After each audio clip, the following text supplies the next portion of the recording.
First turn of the game, first phase is the alliance phase. First thing you do is you plot the harmony and bickering spells, which are listed here. Yellow and white are the only two players with mind magic, but this is the worst time to do mind magic on the first turn of the game. You don't want to do it now because there aren't very many neutral pieces on the board ever. And these are the only ones you're ever going to see. So there's a slightly later point where you can buy them off with the allegiance spell. It's the only time you can get these. They make a lot more sense when there's the mind magic makes a lot more sense when there's more pieces on the board, which is one reason why having 10 provinces right off the game out of the way, and they're going to be 10 rich provinces, is probably not a great idea. With 4 players, it's going to be 8 of them though, so you know there would be a couple more pieces available, making mind magic a little more interesting. So nobody's going to plot that. Now the question comes with, hey, any open negotiation and agreement ready to be made right now? It's a good question.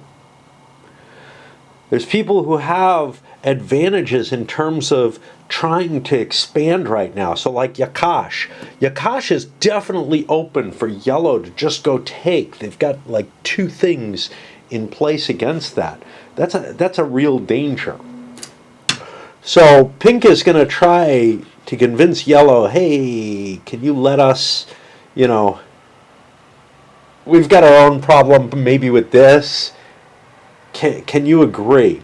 I'm going to say that yellow will agree on a 1 or a 2 in, you know, maybe the concept of there's some potential goodwill in the future. Not going to happen. So pink is going to keep looking for, hey, how about you, green? Can we have an alliance? You know, how do you feel about that? No, they're not interested particularly either. White is split apart. I'm going to do that. This wasn't on a 1 or a 2 for the green. This was going to be on a odd roll, which is why a 2 did not succeed. And the cartoonish stuff is out there, as my wife would say. I don't know what the hell it is. It looks like a trash truck, but it's not the right colors. Might be the other company that collects trash. I've never seen their trucks. Pink is going to seek out an alliance with white. No go. Black and white. Possible alliance there. Again, an odd roll would make that reasonable. No go.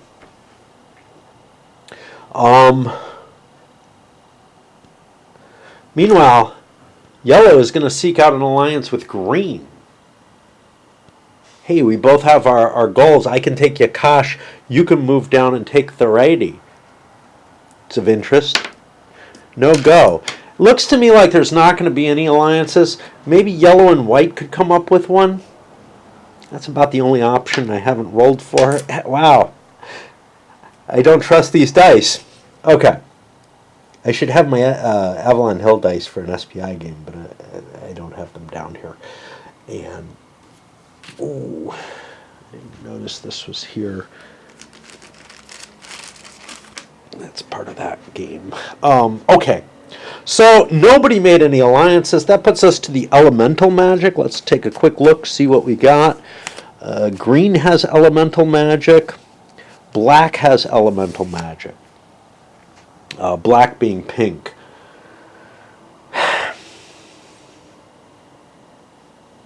Everybody's got $50 to start with. That's a fair amount of money. So whatever comes in the finance phase isn't going to be that impactful compared to what goes on, and it may create some enmity if you start hurting one another here. What else can I do with elemental magic? Let's look at the players. Green can screw around with the waters. That's not that impressive. I'm going to say on odds, green is going to try to hit Yakash. Now, these are, I believe, all plotted. I'm not going to write them down. Nah, they're not going to do it. Don't know what they're going to do. They might freeze something like andesite or something, but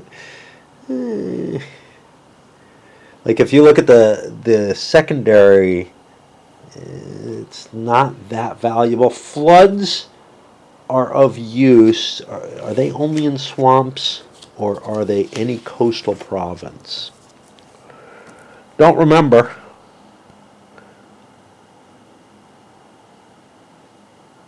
It's any land province.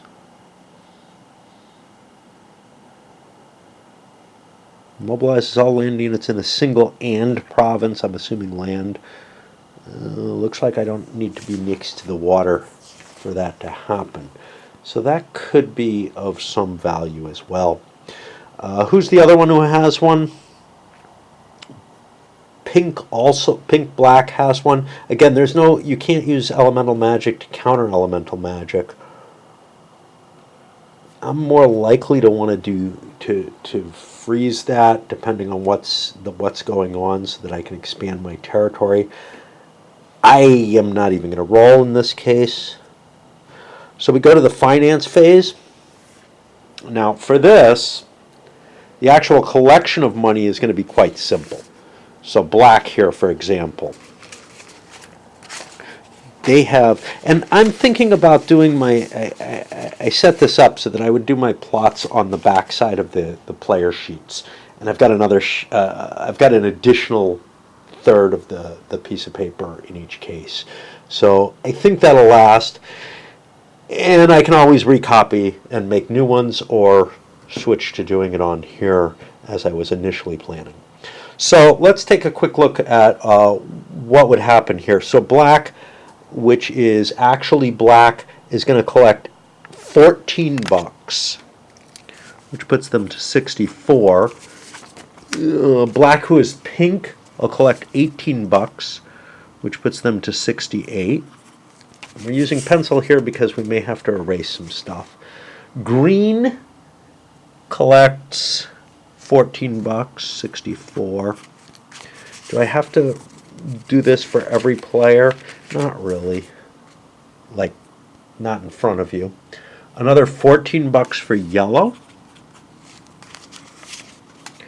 And white produces 16 bucks.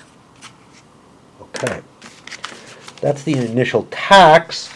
Now it's time to purchase units. And this is where I'm going to cheat the rules a little bit. Okay?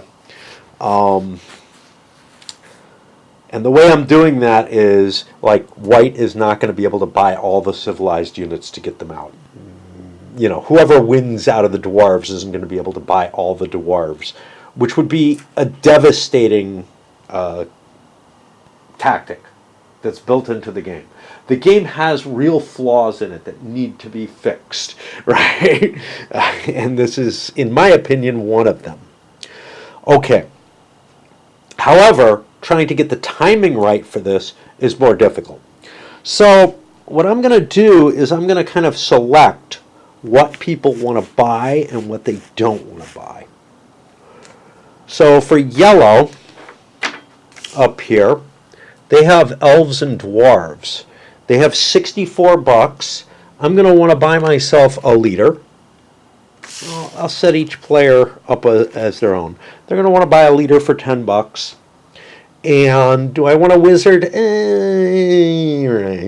Wizards are pretty crappy, to tell you the truth. In a lot of ways. The magic, there's powerful magic, but it's really iffy to use. So what do I want to buy in terms of elves and dwarves? I want to make sure that I get a fair number of dwarves. So 3 of them, that would bring me to 34.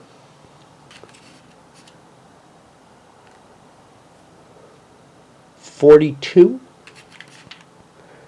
And some elves as well. Now, I don't really necessarily want a lot of movement. I don't really necessarily want a lot of sea capability.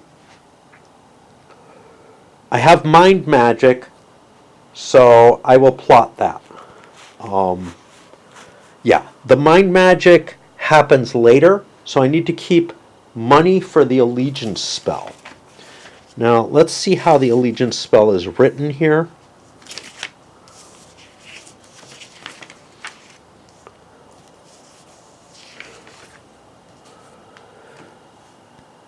Ooh. Take control of any number of neutral units permanently. In case of conflict, roll for precedence in each thing. There's $20 worth of forces that I could grab. I probably want 15 of that. I don't know if anybody else even has mind magic. It's kind of a one-shot thing at the beginning of the game for this capability. So what did I say? I said at 42, right? 3 of these, 32, 42. Okay, 64 minus 15 puts me to 49. 47, 52. Let's get rid of one of these. 52 minus 8. Okay, let me count. 24, 34, 44, 59, 64. Okay. Magic is the last thing that's done. So this is what I'm asking to buy with the yellow player. We'll see if we have any conflicts. The green player, he's the only other one with elves.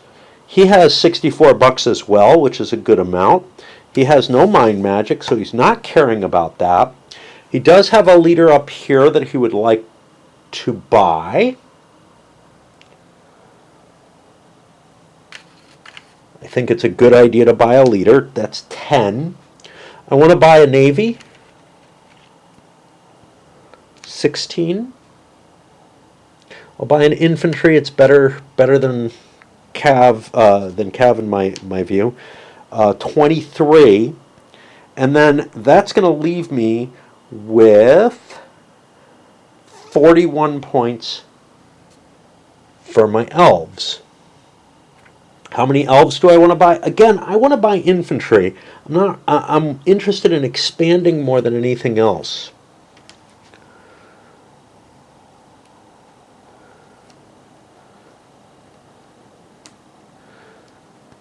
I'm going to be able to get 15. I might want an extra elf.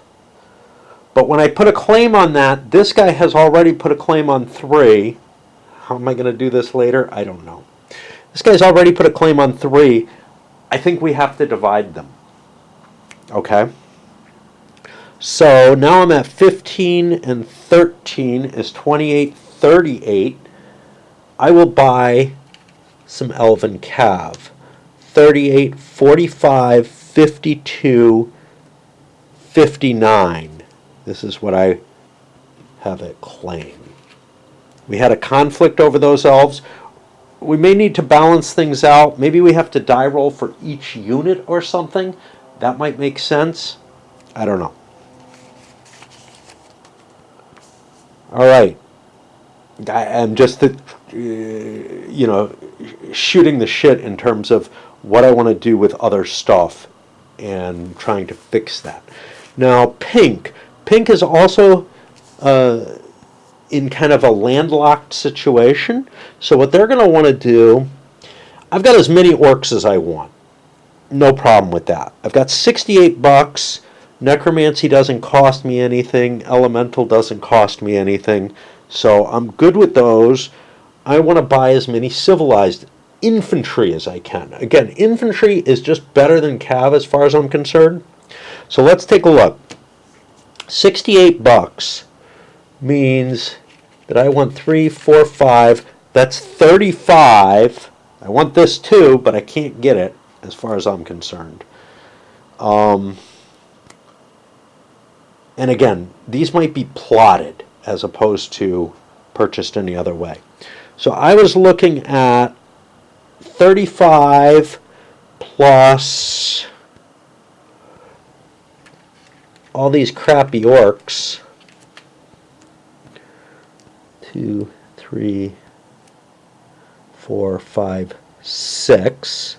They're real cheap, fairly shitty. So that gets me 35, 41. Do I want a leader for those orcs? Probably. I know everybody else has bought a leader. You kind of feel like you shouldn't buy one, like somebody shouldn't buy one. So we were at 35, 41, 51. These are more expensive and not really very good. Not tasty to me.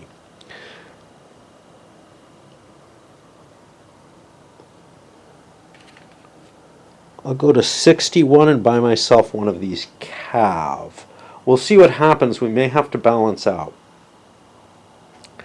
Would it make more sense if I'm die rolling for these? I don't know. On to the black player. Now, all the civilized units are wiped out, right? And again, I could see a bidding mechanism as well. He's going to probably want to steal some of these civilized infantry again because it's cheaper than anything else I can buy.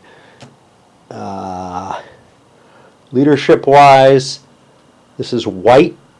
His other thing is dwarves. He would like to buy some dwarves to hold his position there. I put my king over with the dwarves. I'm going to take my share of the dwarves. That's 24 bucks. And I am going to try to take my share of the civilized infantry as well. And that's going to cause issues over here. So at 24, 38,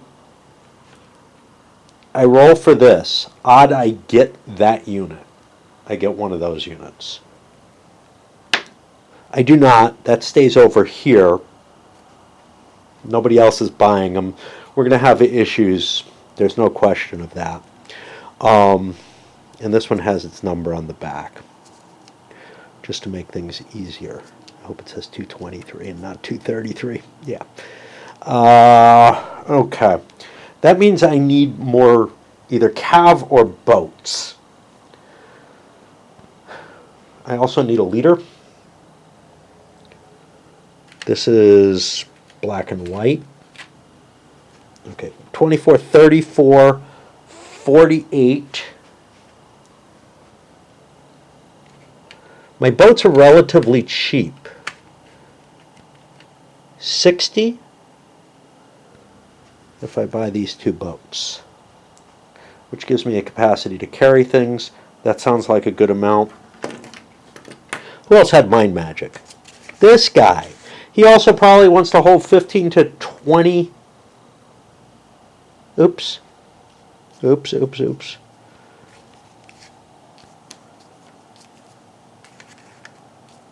This guy. Hold on. He probably wants to hold 15 to 20 strength points to try to buy some of these. So let's say I'm the only person with mind magic. 20 bucks, 44, 54, 58, 64. I will get rid of one of these boats and buy less boats. Okay. I was thinking I should shift and give him both the hand-printed counters. That leaves me on the last person, which was black. What's he going to do? He is also buying civilized units. Rah-rah. Okay. He wants infantry. There's no question about that. He wants his share of infantry. He will get one from him, because this guy had 3. The most he can get is 2. There are 2 people with 2, with a shot at 2. We're going to check 1, 2, 3. He's going to get one of them, odd even. He's going to get one of them. We lose this one. Okay. So that's my 2 at 14. We'll come back to these guys. They may buy more units of other types. 14, 24, 32. I want boats. 32. 44. I don't have the mind magic.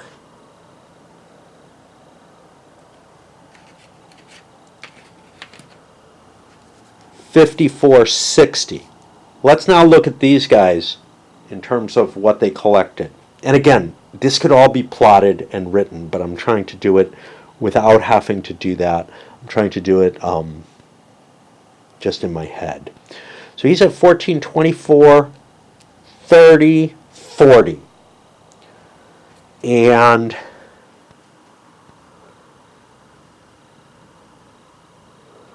what does he have? He has that. He would go with this at 50. Would he want boats? Because there's a lot of boats out there. 50. 56. Again, the problem with Star Home, right? No matter how you cut it, you only have one unit you can build of that nation. And it does create problems.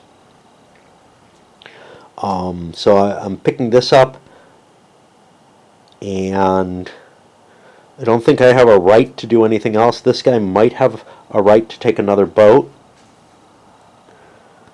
Well, I might have a right for a second boat here. Yeah. So let's see. What were we at? We were at 14, 24, 34, 40, 46, 56. We could go for another boat. And this guy, okay, so there's a boat up in the air right now, and it's not one of them airships. Okay, let's look at him. He's at 24, 34, 41, 47. The infantry's already been disposed of. 47 plus 15, 50, 62. Am I right with that? 24, 31, 37, 47. I counted the time. 47, 50, 62. I'm happy with what I've got. I actually wanted to save more money. So this boat is up in the air. What was he at? 10, 20, 34, 40, 50, odd even. Which side it goes to? It goes over here. Okay. Does anybody have illusionary magic? I hope not. Good. That means no illusory units are there. Allegiance doesn't happen till way over here. So, everybody's going to pay their troops off. And let's get those counts out. So, 24 for yellow here. Okay, this is more complicated than it looks. 34, 44, 49 bucks is spent. We do that the easy way. So that's 55, 45. That can't be right. 24, 39, 49. 9 off that is 55. I think I have 15 left. Okay. And now, what I need to do is I need to record my leaders. I've got a hero 021, and I get to pick a skill for him. Where is he going to start? He is going to start here. I am going to take tactical with him. And that's it. And then I'm going to need to record my units. And so, creating columns, 1, 2, 3 is over here, so let's do 321, 322, and 323. And these are all recorded as being his, and I'll put them over here with their leader. Plotting will be done based on the leader number. And then for 5, let's get these down. I've got 511. 512 and 513 have all been purchased. We're going to do that same thing, recording what got acquired by this mechanism. Now, if I was doing another mechanism, let's say I was dicing off for each unit. I would write down which units I wanted to get, and I would have to then dice off for it. The problem with that is I would only be able to allocate however many units I actually could buy, or something along that line. So by this balancing mechanism where I'm saying, hey, everybody kind of tells me what they want, and then we allocate it as evenly as possible with the dice off for units that, you know, people don't want. Well, for the excess units, or the units that are oversubscribed to. Everybody's got a chance to modify what they're buying so that they have sort of a maximal force. Otherwise, you know, the mechanism that the game provides, it would be quite possible for someone to just basically steal all of the units of a given species and leave someone's king out there to be captured, which would suck. Anyway, I'll move on with these others, and I'll come back and tell you what their leaders end up being. Nobody bought a wizard, for good reason as far as I'm concerned. I recorded the individual troop numbers that they have. Again, I'll scratch those out with pencil as needed. I could have written them in pencil so I could erase them. I feel like this is maybe a better solution, but we'll see, because I'm using this pen instead of this one that wasn't working well. And this one's a little inkier, therefore we get smudges, and I'm a little worried about that. I didn't pay my money for him. Let's see. 10, 17, 23, 23 and 24 is 47.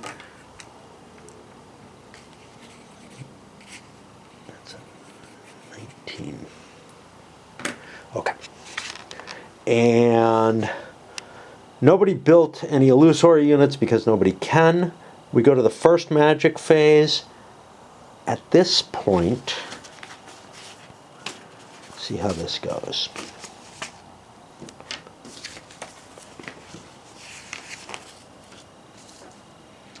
Do we plot? Yes, we plot the death first. Then we plot destruction of units. And then I'm assuming that that could be plotted as well or not. It doesn't say to do so. So, who has necromancy? Who wants to kill a hero? Now, the important thing here is you can't kill a king this way. So that makes our necromancers kind of more questionable. Let's see, we've got 3 necromancers here. Yellow. How does yellow feel about the leaders that are near them? This leader worries them. Oh shit! I wrote this in pen. I should not have. I think I did everybody in pen except the first one. Oops. Oh well. All right. Do I want to kill that? If I do, it doesn't have a cost. Oh yes, it does. It's $8. Yeah, killing stuff is expensive. I don't want to do it because I've got the amount of money I want to invest in my mind magic. Necromancy here. I could kill a unit, but I can't kill a leader. Necromancy here, again, kill a unit, not kill a leader. Good enough. Now we go to kill units. Do I want these? So green is the first option. Definitely not worth killing an orc, and I don't really particularly care about what else is down there that's near me. Killing elves would be valuable because then I'd get a shot at getting them back, right? The elven units are more expensive. Killing an elven infantry, but $5 extra.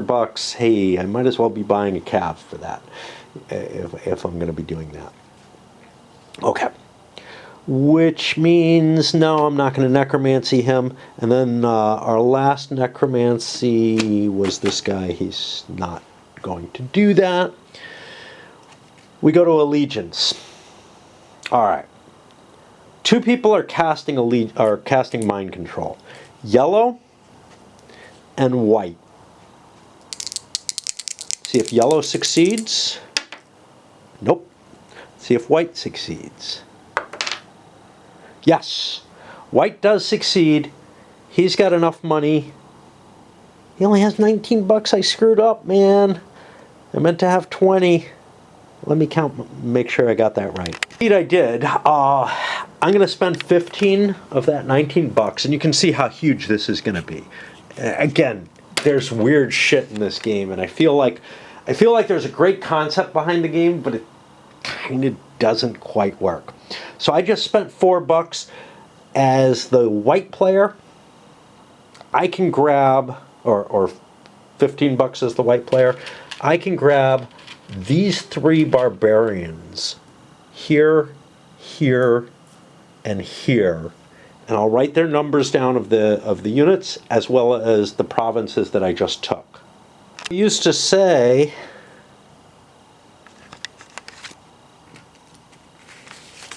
okay, mind magic has been used for this turn, and of course the plot would reveal this.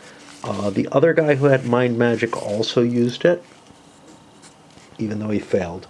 The plotting for it would actually make it clear that you had already done it, but I want to try to avoid plotting as much as I can where I can represent things in another fashion.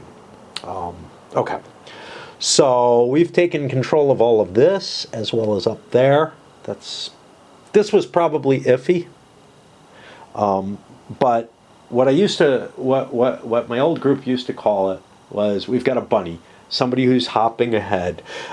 He's clearly in the lead at this point with a lot of territories and the capacity to produce more income. He'll be able to buy more leaders and whatnot over there. So there's going to be a focus against that player. At this point, each player plots their individual movement on a leader by leader basis. Example of how I'm doing the movement plot. So I take leader 041. He's going to take everything with him. I don't really think I have to plot that. I move out to the northern arm, which is 03. Then I move to 28, which is Yarrow, and then back to 03. Why am I moving to 03? Well, what's happening is I'm going to be shipping the infantry, or whatever it is, back to Yarrow, and then shipping back to the north, and then sending the ship back to the northern arm, because this gets me some economic value. Now, it might be worth more to grab land, but land can be taken from me. I could lose it. I don't have a lot of combat capability, so moving someplace like Sashok might not work very well for me. But by shifting from here to here and then back in, I'm going to get 2 more income next turn, and I garrison Yarrow in case somebody moves in it. My other unit, 040, is just moving to 26.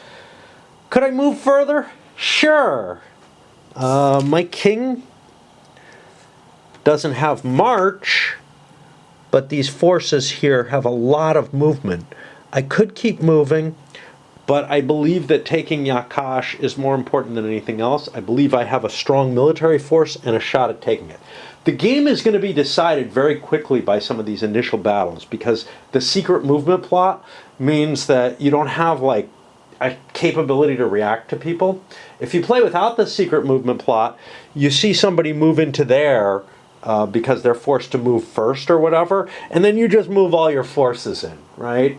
But so I think actually the non-secret movement will create a much less dynamic and volatile game, but volatile is really the word I'm looking for here, because an unexpected move may force somebody to do something. Now, I'm probably counting on somebody trying to take Yakash from me. The reason I have this, this space is good, but the main reason I have it is to get good troops. But I want to make sure I keep my income as well, because I spent a lot. I may not be able to maintain my armies, and that's one of the issues to keep in mind when you're playing this. We might see some armies disintegrate because I didn't put a lot of thought into it. Anyway, I'll continue my plots for the rest of the units. We'll see what kind of works out. This is kind of like the same kind of situation with these movement plots and with the purchasing, the amount of money that people spent on their armies, that you might see naive players make. However, having a good starting force is really important. Even if you can't maintain it, you can lose some of it in combat, but you want to throw it in and get something out of it if you have a big force. So, likewise with the pink player, who's black and gold, I'm moving up here through Makash to take it, but I'm going to move the leader with the orcs into space 25. However, that's going to cost him 2 movement points because orcs, the cost to move into mountains is 2, and he's not dwarves. So, oh, I have elemental. Elemental, I think flood is the cool shit with elemental, isn't it? Flood immobilizes all land units leaders in a single province. Any force moving into the province is also immobilized, no combat. Units controlled by the casting player and allied players are not affected. I may end up playing something like Flood or the Storms in the Mountain don't affect dwarves. So I might play a Flood up there to prevent him from moving down. If I'm clever, that's what I would do. I don't plot that right now, which is kind of a shame. I kind of wish that I did. What's going on here? You know, these are kind of at the same time. So yes, I am going to plot an elemental okay, so O30 is also plotting a flood in 21. And that'll be his elemental magic that I'll be rolling against there. It's unlikely to work, but you know, whatever. But what I wanted to show was O31's movement plot. First of all, I don't have to announce which units I'm taking with me, but he's putting, I'm using this to indicate, hey, this is the first point to this move, because it's going to cost me 2 movement points to get in there. No, I think I screwed up. I'm looking at this. Player controls a province only if at least one of his units occupies it or was last to occupy it. I don't see anything about a difference of C zones. Now, this is something I remembered, and I don't know why I'm remembering, you know, but it may have been shit that I just made up when I was playing. I think you control C zones by moving through them, which means green's little move I'm not going to do here. I need to swap batteries, but instead of this, so I go, I think I get to control C zones. So I can go from 11, so I can go, what, I didn't even write this. Oh, no, this is the one. I did 03. Instead, I'm going to do 04, 28, 03. Move here, here, and then here, and collect my points throughout. I think, actually, yeah, I think that's the closest to what I wanted to do, which means there'll be cubes in the ocean. I thought you couldn't control the ocean. I thought you had to be present in it to get it, but I'm not finding anything that supports that. That may have been just something that I made up because I didn't think that boats should produce money. I didn't think that sea zones should produce. I gotta switch batteries. Sea zones should produce money unless there was a navy there to like protect shipping or something like that and tax. I don't think that's the case. I think claiming it's good enough. It works just like every other location on the board. as far as I can see. Now let me look through, make sure, because I wasn't paying too much attention to the magic. Elemental magic, is there something I want to cast? Why do I have elemental if I don't? His plan was to go into 26. I probably want to flood something. So I will flood and try to freeze this Therati, or do I want to hit the dwarves? I don't know. Let's go for one. Either. See, I'm worried. All that going in there. That's nastiness. Let's see what I hit. Odd, even, dwarves, or civilized. I'll go for the civilized. So I'm going to try to flood 34.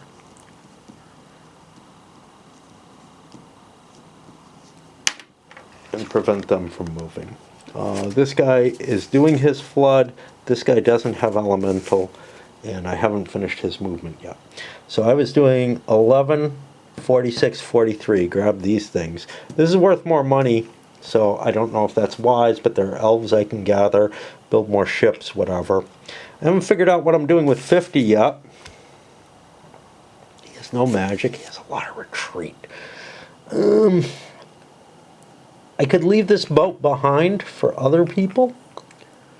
I don't have march, do I? For some reason, horses are better, or are good at moving into swamps. They're as good as anything else, which feels absolutely wrong to me. But they have a higher movement allowance, so the 2 movement points does not hurt them. Some screwy shit, right? Getting war frogs would be worth something to me. So I think I'm going to move to 38.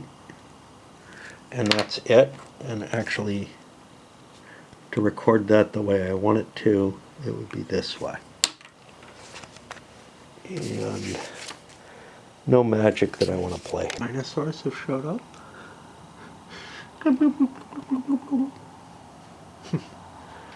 Just a couple of them. So I got my plots done. Nobody had mind control to play clairvoyance. Nobody has mind magic for mind control.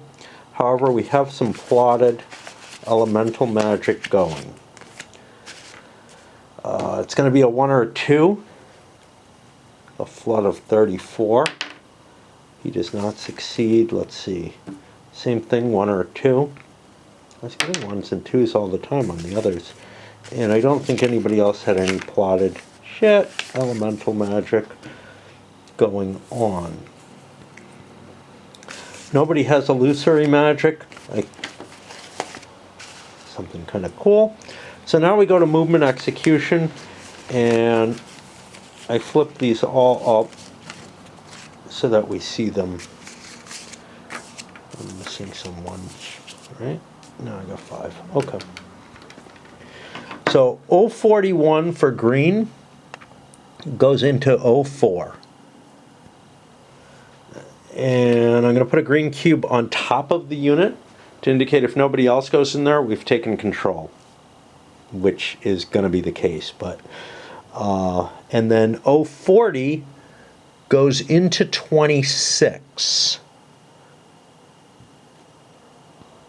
That is not going to cause any blocking yet or any control issues for the guys who were already there.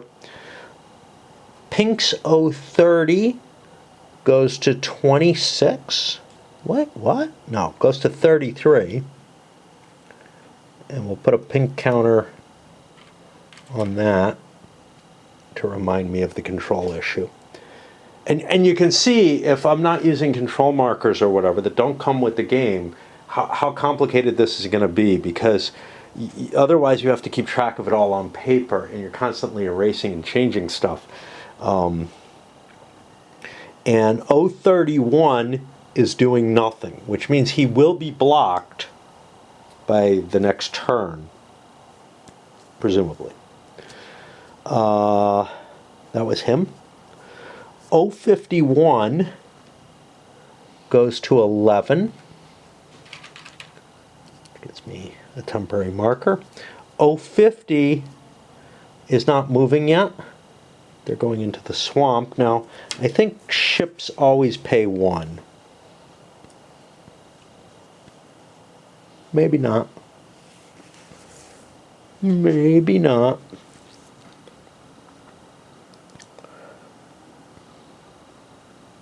But I'm not taking my ship with me. I'm planning on collecting it on the way, so that's fine. Okay. So that's this one. 020 goes to 20. Creating a yellow piece there.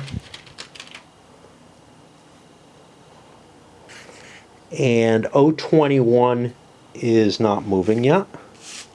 It's in the process of moving up to andesite. 010 goes to 24 and collects up some troops. Now I could leave a garrison behind. Dwarves are bonused. Do I want to protect andesite? There are no dwarves left on the board. Or do I want a big stack of units? That's the question here. Not andesite. Something else. I think I want a big stack of units. Overall, I think that's a safer choice. 011 goes to 45. That was this force. I could leave my ship behind, but he'd be beaten at 2-1. So we'll put him here. Okay. That means some new provinces have fallen. I'm not really sure with the control markers that it makes sense to be recording provinces. So I think I'm going to just handle them this way with these markers instead.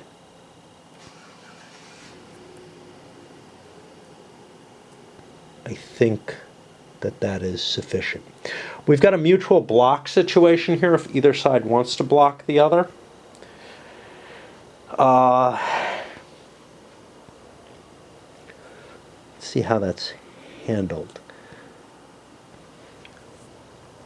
I believe the orcs do want to block the elves here, since they're not allied or anything. So, yeah. This will be in doubt. Now we go to the second movement phase. Now, was there some magic in here? Yeah, there's the detect illusion spells, which it doesn't really say when they happen. It looks like they happen after all movement, but I think you'd want to be able to fire it off at any time. Since no units have been taken off the map, nobody's got invisible units, so nobody would do that. So now we go to the second move for each player, for each force. So 041, which is green, goes to 28. Goes to Yarrow. That was 2 movement. I'm dropping my infantry off there because I want to garrison Yarrow. That was the plan. 030, this is pink, goes to 26, and this will be joining these guys. I kind of don't care if he moves on, but I want to block to prevent my orcs from having to move, because they were plotted. So I do the block. I want that extra strength point there. Black. 051 goes to 46. And I'll put a marker up there. And 050 goes to 38, which will also put a marker there.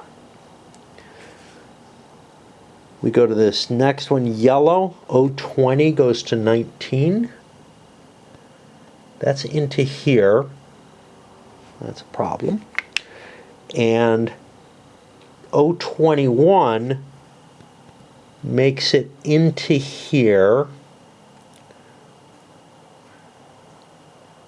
And I want to keep my forces kind of close together. So even though So even though there's some danger of this being captured, I moved everybody in. And finally, white, 010 goes to 19. I move my entire force up. We'll have a battle up there. And then we were supposed to go to 20, but that's going to be blocked. And then 011 goes to 42, which will be here. All right, let's resolve control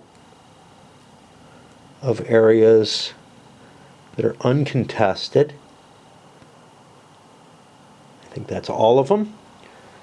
And now we continue on. There's blocks here and here. We'll see what happens because of that. Now we're on the third movement phase. 041 goes to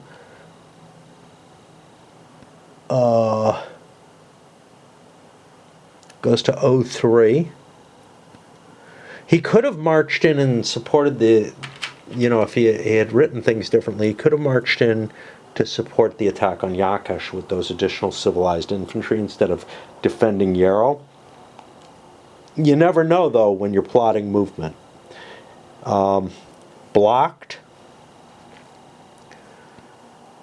051 goes to 43. That'll be here. 010 goes to 20. That would be here, but he's blocked. And 011 goes to 04. 04? Seriously? How interesting. I guess I decided Chavois was too dangerous to go just take. I guess. I thought I was going there. Okay. No one else has any remaining movement left. So we move to the announced combat. Now here, we roll for who goes first. In announcing, in picking combats, we'll follow the rules for this. Black gets first call. That converts. This converts. Black does not have any combats. Green gets next call. We can flip these over as we use them. Green has a combat over here at Yakash that they've got to undertake if they want to attack. They can choose not to. I have 2, 4, 6, 8, 10, 12 strength points with my king who has tactical, but I'm facing 3, 6, 9, 10, 11, 12, 18. So it's going to be a 1-to-1. I have a tactical advantage though, so I'm going to do the attack. It's 1-to-1. The orcs are the larger force.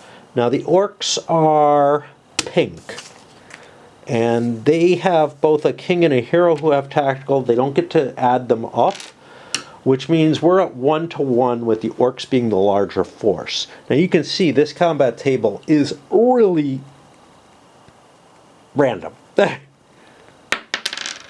We get a 2, the larger is half eliminated. That means I believe I have to lose half of the combat strength. Units with combat strength equal to or greater than half the total force are eliminated from the force. The owning player chooses what's eliminated. So that'll be 6 orcs and an infantry that go down. Now, for the orcs, I can just cross them all off. But I still control the space, so I can build orcs still there. For the infantry, 226, I'll cross that off as well. This way I can erase and get them back as desired when I build them. And civilized is here. Right? 200, yeah. Battles in Yakash are finished. Control hasn't changed because I haven't been forced out. You're not forced out unless you get a retreat result or an eliminated result. That means the only remaining battle is up here. Kind of doesn't matter who gets to choose. If either player wants to fight, it'll happen. So we've got 9 strength points to 2, 4,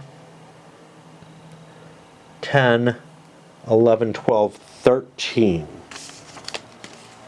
That's still going to be 1-to-1. The yellow king has tactical, so he probably is willing. The white king also probably has tactical. He does, so he probably is also willing. White is the larger force. The tacticals cancel out, so we've got a 1-to-1 attack. White is again, the larger force is again beaten up. 9, 10, 11, 12, 13, which means I have to lose 7 strength points. But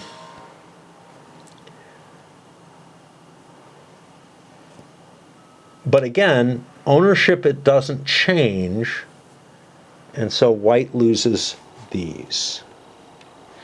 You can see it's kind of a weird, the combat system's so violent and everything.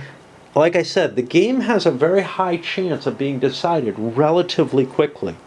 So, oh, shit. We're going to have to check for necromancy in a little bit.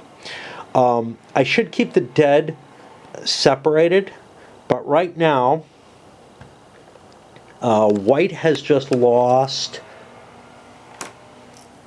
516, 124, and 123. Okay. Now let's check for necromancy. Let's check this one since we did that most recently, and that will get us white has no necromancy, yellow has a necromancy. I'm going to try to necromance. Is there a cost to this? I don't think so. I think you just get them for free. Let's just check it. Raise the dead, raise the dead, raise the dead. Zombie time. Raise units, there's no cost. All eliminated units may be raised. Okay. And there's zombies, which I think doesn't make a difference. But there's some danger to this on a 6. So who is this? This is white who's raising the dead? No, yellow who's raising the dead. He gets a 3. Nothing's raised. These die as expected. Okay. We had another fight which was over here where pink has necromancy and green has necromancy. I'm going to say they both get to roll for it, which could cause problems on a 6. If one succeeds, then they roll for precedence amongst them. So green's roll. Green is screwed. Pink's roll. Pink just doesn't get it. Okay, green looks for an eraser and gets rid of his necromancy skill, and it goes down to a 1. He now only succeeds on a 1. And on top of that, he's taken the, if a 6 is rolled, he loses as many units of his non-zombie force as he tried to raise. Well, he tried to raise 7 units. Here goes his entire force. Necromancy is dangerous. He only has 6 units. They all go away. His king is now captured by black. I don't know how I'm going to mark that. I think I'll just put a black marker on top of that king. I can ransom him off if I want, but I'm probably better off not doing so. This is a neighbor, and it's not a good neighbor.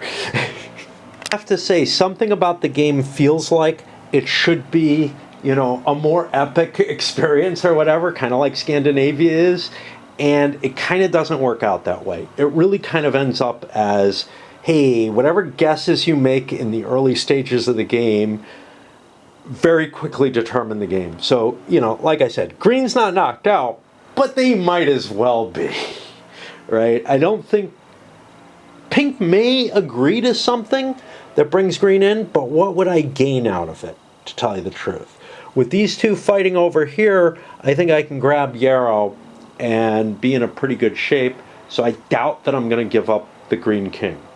Who knows? Something may happen and change that. All right, that's the end of this turn. And I think we'll load this up because it is the end of a turn, and I don't think there are going to be a whole hell of a lot of them. Probably wouldn't take a hell of a lot to make this game system into that more epic design that, you know, maybe you crave, right? I'm not quite sure what would be involved in doing so. The plotted movement is definitely a big part of the issue in play. Another part is things like the low effectiveness of magic, etc. What you have is sort of the game almost, I don't know, you can kind of look at it as this is a quick and dirty game that you can, you know, slap down in a coffee shop or whatever, play for an hour or two, and say, "Oh, cool! You know, it worked really fast. It was faster than Risk or anything like that, and more of a kick in a certain way." The rules overhead, it's not that heavy, but it's heavy enough that if you haven't played it before, maybe some of the concepts are going to be a little painful and whatnot. I just kind of get the feeling that, you know, it's almost like a speed diplomacy game, right? One where there are so few territories or whatever that diplomacy is just over very quickly. Without secret negotiation or anything like that, the negotiation is supposed to be at the table. A lot of the diplomacy kind of, hey, how are we going to, you know, outmaneuver this guy and all that is kind of gone, right? If the only conversation's on the table, and it seems to be that way from what the rules say. And again, you can change what you like, and you might be able to get a game that has a richer experience than what I'm seeing here. What I'm seeing here is something that's just over so fast. There's all these different types of units, right? Who's going to go collect whales? Who's going to use airmen for anything useful, right? Well, let's see. Because as the game pares down and forces become, you know, and there's less players, but they have more power each, we may see a shift in terms of how the game actually plays. I don't think so, though, because I think the goal is to get there fastest with the mostest. You know, to hit your enemy with as big a stack as you can in as many places, you know, and try to wipe them out as much as you can. That might be tempered by getting rid of the plotted movement. If you get rid of the plotted movement, you have people moving their pieces as they like without actually having to plot, you know, without that surprise factor. So you see somebody's outnumbering you, you run away. You go take some empty space or whatever when you realize. However, both the fights we saw were one-to-one fights, right? And in one of them, the losing side in the fight won the overall territory through the necromancy rolls. Swap batteries there, sorry. But anyway, you know, that whole, the amount of randomness involved in it. Like the combat table, when you have equivalent sized forces hitting each other, there's a 1 in 6 chance of being destroyed, and for each side, a 1 in 6 chance of half the force being wiped out. That's pretty damn dramatic, right? And when things go over, when you get to the 2-to-1, you know, if let's say you had a tactical advantage, and this is why I say I would consider taking a leader with 2 or 3 levels of tactical for your king, just as doing anything else is foolish. Even though I did the rolling and everything, I would not play the game like, if I was setting it up, I would not select less than a 2 tactical for my leader. Because these 1-to-1 combats would have gone over to the 2-to-1 table in the favor of the person with the tactical advantage, 3-to-1 if the enemy didn't have any tactical, which I think some of them didn't even take it. And at this point, the larger force can't really get hurt. It can be forced to retreat. So, but you'd get the same results, right? You'd get the same results if a couple of leaders smacked into each other, both with Tactics 3, we'd be on the 1-to-1 table again, getting that huge randomness. Of course, we wouldn't have the additional randomness of, oh, I got a 1/3 chance of getting all the forces that were killed there and a 1 in 6 chance of losing my army. Which is kind of a kick too, you know. I mean, there's just something so dramatically whimsical about all of this.